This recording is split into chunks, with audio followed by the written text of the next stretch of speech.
اللہ من الشیطان الرجیم بسم اللہ الرحمن الرحیم معزز ناظرین سامعین السلام علیکم۔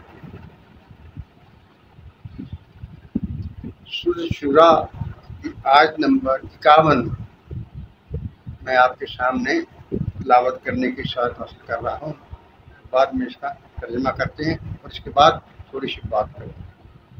اعوذ باللہ من الشیطان الرجیم بسم اللہ الرحمن الرحیم وما کان لبشر ان یکلم اللہ الا وحیا او من وراء حجاب او یرسل رسولا فیوحی باذنہ ما یشاء انہ علی حکیم۔ ترجمہ: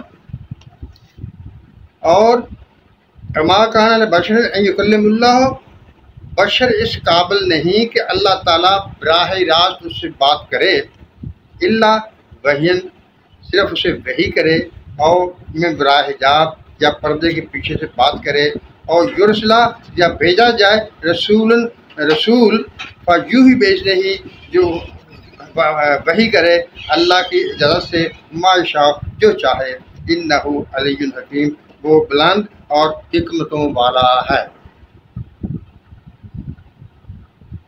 دیکھیے، حضرت موسیٰ علیہ السلام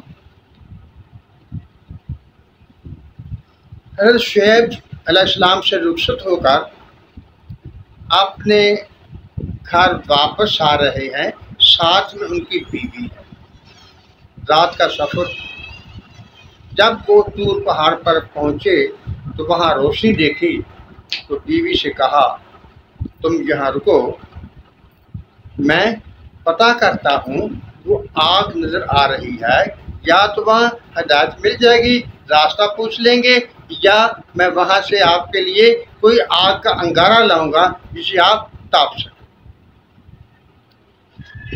جب حضرت موسیٰ علیہ السلام کو طور پہاڑ پر پہنچے جہاں آگ نظر آ رہی تھی تو اللہ تعالیٰ نے حضرت موسیٰ علیہ السلام سے کلام کیا اور انہیں اپنے نبی ہونے کا ان کا اظہار کیا کہ تم آج سے میرے دعوت کو لے کر فرعون کے پاس جاؤ گے، اور حضرت موسیٰ علیہ السلام کو معجزے عطا کیے گئے۔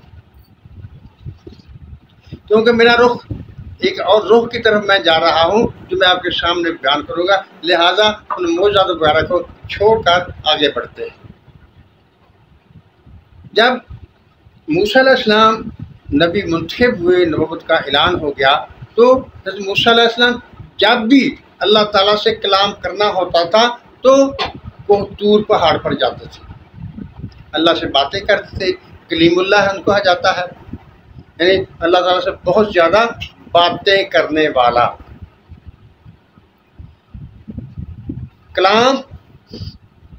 کلیم یعنی بہت زیادہ باتیں کرنے والے۔ لیکن سوال جہاں یہ پیدا ہوتا ہے، اللہ تعالیٰ تو قادر ہے، قدرت والا ہے، اس کی قدرت کو کسی جگہ فرق نہیں پڑتا، کسی وقت فرق نہیں پڑتا، کسی جگہ فرق نہیں پڑتا، وہ ہر جگہ قادر ہے، قدیر ہے، تو جہاں چاہتا وہ حضرت موسیٰ علیہ السلام سے کلام کر سکتا تھا۔ لیکن سوال یہ ہے کہ ہر دفعہ حضرت موسیٰ علیہ السلام بات کرنے کے لیے کوہ طور پہاڑ پر ہی کیوں جاتے تھے؟ جیسا کہ آپ نے تھمبنیل میں پڑھا، کیا وہ طور پہاڑ کو اللہ تعالیٰ نے اپنا پیشوا بنا لیا تھا؟ غور کرنے والی بات ہے۔ ہر جگہ سے حضرت موسیٰ علیہ السلام بات کر سکتے تھے لیکن نہیں کی۔ اللہ تعالیٰ نے جب بھی موسیٰ علیہ السلام کو ضرورت ہوتی تھی تو وہ طور پر پہاڑ پر جاتے تھے، حتیٰ کہ جب موسیٰ علیہ السلام کو تورات دی تو بھی موسیٰ کو طور پہاڑ پر بلا کر تورات دی۔ کیا کوئی خاص وجہ تھی یا کسی اور کی عظمت کو ظاہر کرنا تھا؟ سلسلہ چلتا رہا، آخر میں حضور اکرم صلی اللہ علیہ وسلم کا وقت آ گیا۔ حضور اکرم صلی اللہ علیہ وسلم نبوت کا اعلان کر دیا گیا۔ جب حضور اکرم صلی اللہ علیہ وسلم نبوت کا اعلان کیا تو قرآن شریف کی تنزیل شروع ہوئی۔ لیکن دیکھیے، حضور اکرم صلی اللہ علیہ وسلم جہاں بھی ہوتے گھر میں ہوتے، باہر ہوتے، سفر میں ہوتے، حضر میں ہوتے، جہاں بھی ہوتے، حضرت جبرائیل علیہ السلام وہیں پر آتے، وہی لے کر آتے۔ موسیٰ علیہ السلام کو خود جانا پڑتا تھا، کو طور پہاڑ پر جانا پڑتا تھا، وہاں جا کر بات ہوتی تھی، وہاں پر ان کے لیے مخصوص تھا، یعنی وہ کو طور پہاڑ کے علاوہ اللہ تعالیٰ سے بات نہیں کر سکتے تھے، اگرچہ اولو الامر پیغمبر تھے، لیکن حضور اکرم صلی اللہ علیہ وسلم جہاں بھی ہوتے اللہ تعالیٰ فرشتہ بھیجتا، جبرائیل علیہ السلام آتے اور قرآن کو پہنچاتے۔ یہ ہو گیا حضرت موسیٰ علیہ السلام اور حضور اکرم صلی اللہ علیہ وسلم کیا شان۔ لیکن ایک بات یہاں یاد رکھنے والی ہے، تلک الرسل فضلنا بعضهم فوق بعض، یہ پیغمبر ہیں، وہ رسول ہیں جنہیں بعض میں بعض پر فوقیت دی ہے، لیکن اس کے ساتھ لا نفرق بین احد، یہ دونوں باتیں قرآن شریف موجود ہیں۔ بحیثیت رسول ان میں کوئی فرق نہیں ہے، لیکن بحیثیت فضیلت فرق ہے، تو اللہ تعالیٰ نے واضح کر دیا۔ موسیٰ علیہ السلام کو بات کرنے کے لیے کو طور پہاڑ پر جانا پڑتا تھا، لیکن حضور اکرم صلی اللہ علیہ وسلم کو کہیں جانے کی ضرورت نہیں تھی، جہاں ضرورت ہے فرشتہ وہیں آپ موجود ہوتا تھا۔ لیکن آئیے وہ جو آیت مبارکہ میں نے آپ کے سامنے پڑھی تھی، اس کا کیا مطلب ہے، کیا مقصد ہے؟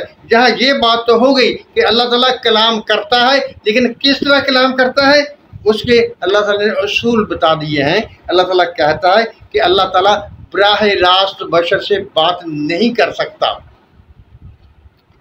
یا تو وہ پردے کے پیچھے سے کرتا ہے، یا جو ہے وہ الہام کے ذریعے کرتا ہے، یا رسول بھیجتا ہے، اور جو چاہے وہ بات کرتا ہے۔ اب رسالت تو ہے نہیں، رسول تو آئے گا نہیں، اب کیا اللہ تعالیٰ کی ذات آج بھی ہم انسانوں سے بات کرتی ہے؟ نہیں، ہاں اللہ تعالیٰ زندہ ہے اور زندہ لوگوں سے بات کرتا ہے۔ میرا زندہ لوگ کہنے کا مطلب یہ ہے کہ جو لوگ ہم جہاں اس جہان میں موجود ہیں ہم سے آج بھی بات کرتا ہے، لیکن وحی والا سلسلہ ختم ہو گیا، کیونکہ وحی انبیاء کو ہوتی ہے، رسولوں کو ہوتی ہے۔ باقی جو دو چیزیں بچتی ہیں، یعنی یا تو الہام کی صورت میں، اور یا اللہ تعالیٰ پردے کے پیچھے سے بات کرتا ہے، کیونکہ اللہ تعالیٰ خالق ہے، قادر ہے، اور ہر ایک کی دیکھ بھال کرتا ہے، اور اس کی ہدایت کے لیے قرآن شریف کے علاوہ قرآن شریف جو ایک مکمل ہدایت ہے، لیکن انسانی معاملات میں ہم کو ضرورت ہوتی ہے جس کے حل کے لیے ہم اللہ تعالیٰ سے دعا کرتے ہیں، اللہ تعالیٰ سے گزارشات کرتے ہیں، اللہ تعالیٰ سے اپنی حاجات بیان کرتے ہیں، اور وہ ان کو پورا کرتا ہے، اور ان کو پورا کرنے کی خوشخبریاں دیتا ہے۔ جو خوشخبریاں دیتا ہے وہی تو کلام ہے، وہی تو کلام الہی ہے جو اللہ تعالیٰ خوشخبریوں کی صورت میں بندوں کو دیتا ہے۔ جیسا کہ حضور اکرم صلی اللہ علیہ وسلم نے ارشاد فرمایا ہوا ہے، نبوت تو ختم ہو گئی، لیکن اس کا 46واں حصہ جو معاشرات کی صورت میں وہ باقی ہے۔ معزز ناظرین و سامعین، اللہ تعالیٰ زندہ ہے اور انسانوں سے بات کرتا ہے، جیسا کہ قرآن شریف میں اللہ تعالیٰ نے فرما دیا ہے کہ وہی تو اب ختم ہو گئی، وہی تو آئے گی نہیں، لیکن پردے کے پیچھے سے یا الہام کے ذریعے سے اللہ تعالیٰ آج بھی لوگوں سے باتیں کرتا ہے، اور یہ ہماری خوش قسمتی ہے کہ اللہ تعالیٰ نے یہ ایک طریقہ باقی رکھا ہوا ہے۔ وہ ہماری دعاؤں کو سنتا ہے، انہیں قبول فرماتا ہے، اور ہمیں خوشخبریاں دیتا ہے۔ معزز ناظرین سامعین، اللہ تعالیٰ ہم سب پر اپنی رحمت کی بارش کرے، اور ہمیں سچ بولنے، سچ سننے اور سچ پر عمل کرنے کی توفیق عطا فرمائے۔ آمین۔ اللہ حافظ۔